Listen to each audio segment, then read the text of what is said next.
Bismillahirrahmanirrahim. Assalamualaikum warahmatullahi wabarakatuh. Halo teman-teman. Perkenalkan, nama saya Ade Ferdiansa. Saya mahasiswa Universitas Islam Negeri Sultan Mauna Hasanuddin Banten. Semester 4, jurusan Bimbingan Konseling Islam, Fakultas Dakwah. Di sini saya sedikit memberikan penjelasan mengenai yang saya ketahui dan saya pahami dari pembelajaran selama di semester 4 ini ya teman-teman. Teman-teman ada yang tahu tidak? Ternyata ada 5 teknik dalam pemecahan atau penemuan kejiwaan seseorang, atau yang kita disebut atau teorinya itu biasa disebut dengan psikoanalisis. Jadi analisis jiwa ini ada 5 nih teman-teman yang saya ketahui ya. Mohon maaf nih kalau beda pemahaman. Jadi yang kelimanya ini itu untuk proses penemuan jiwa seseorang atau penentuan keadaan jiwa seseorang. Akan tetapi ada satu teknik yang perlu kita kuasai dulu, teknik yang paling utama sebelum ke tahapan yang 5 ini teman-teman. Yang satu ini disebut talking care. Talking care itu artinya pendekatan dari seseorang yang ingin mengetahui keadaan kejiwaan seseorang atau disebut dengan proses konseling ini konselor, dan orang yang konselinginya itu dinamakan konseling.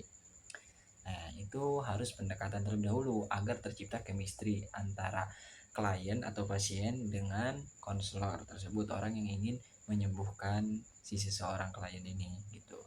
Itu yang perlu dikuasai, pendekatan, sehingga timbul chemistry, sehingga terbukalah atas apa yang dia rasakan dan dia alami gitu.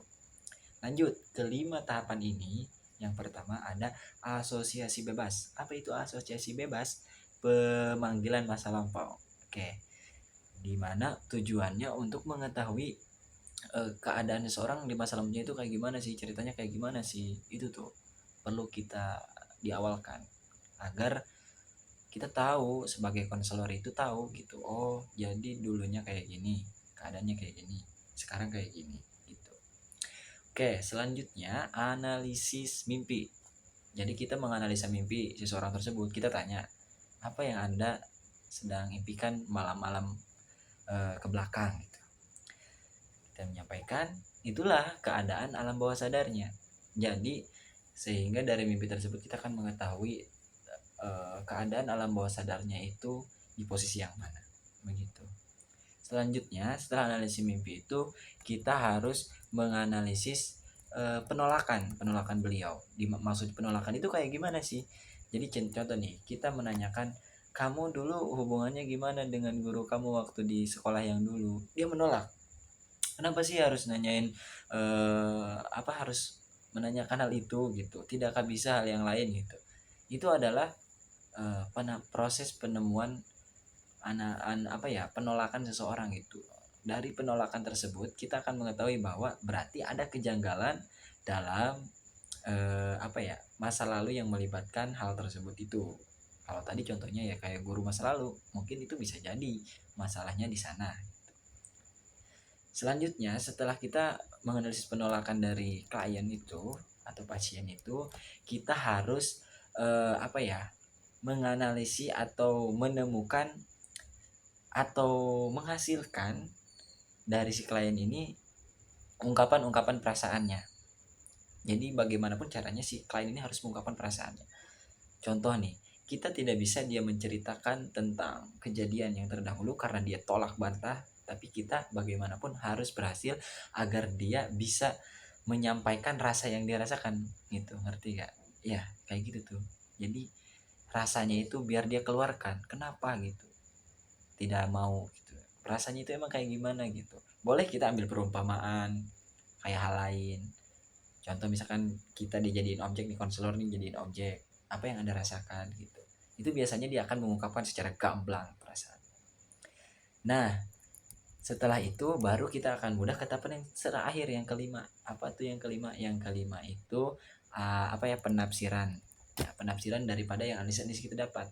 Tapi penafsiran ini bukan untuk menjustifikasi seseorang terhadap kesalahan dia. Akan tetapi kita menafsirkan tentang hal yang belum dia sadari. Proses penafsirannya harus secara bersih agar dia tidak merasa tersinggung, melainkan dia merasa sadar bahwa hal itu yang ternyata menyebabkan jiwanya tidak tenang dan tidak nyaman.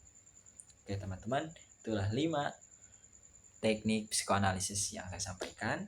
Jadi yang pertama itu asosiasi bebas, pemulihan masa lalu. Yang keduanya itu kita menganalisis mimpi dia, mengetes alam bawah sadar dia. Yang ketiganya itu penolakan dari dia. Penolakannya itu sekeras apa sih sehingga dia tidak menceritakan, itu berarti ada masalah di sana. Yang ketiga pelimpahan atau pengungkapan perasaan-perasaan kekecewaan dari sesuatu hal yang ditolak tadi. Kita harus bisa menciptakan itu. Yang ketiga barulah kita bisa menafsirkan bahwa dia tidak menyadari bahwasanya hal tersebut yang menyebabkan jiwanya tidak tenang. Oke teman-teman, mungkin itu saja yang dapat saya sampaikan. Mohon maaf nih ya kalau sekiranya saya banyak salahnya dan tidak sesuai dengan pemahaman teman-teman. Saya Depi Ardiansyah, terima kasih. Wassalamualaikum warahmatullahi wabarakatuh.